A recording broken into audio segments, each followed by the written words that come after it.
मनसेचे नेते अविनाश जाधवांच्या विरोधात गुन्हा दाखल। पालघर मनसे जिल्हाध्यक्षासह त्याच्या भावाला मारहाण केल्याप्रकरणी गुन्हा दाखल।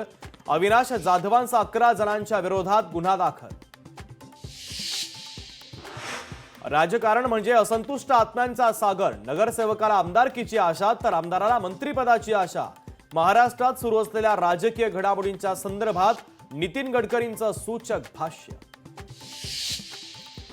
राहुल गांधींनी सावरकरांसंदर्भात टीका केल्याप्रकरणी पुढची सुनावणी आता 10 जानेवारीला होणार। सुनावणीला हजर न राहिल्यास कठोर कारवाई, सात्यकी सावरकर यांच्या वकिलांची माहिती।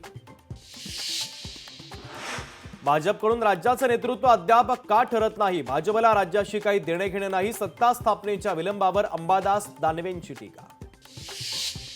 ठाकरे सोबत असते तर जास्त जागा निवडून आल्या असत्या। रावसाहेब दानवेंचं विधान, तर सोबत असताना तुम्हाला आम्ही नको होतो। दानवेंच्या विधानाला राऊतांचं प्रत्युत्तर।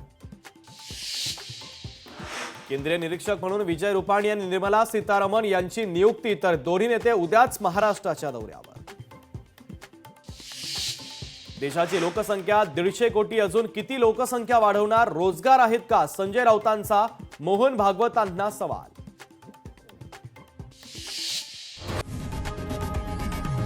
लोकशाही मराठी ऐका, पहा, जागरूक रहा।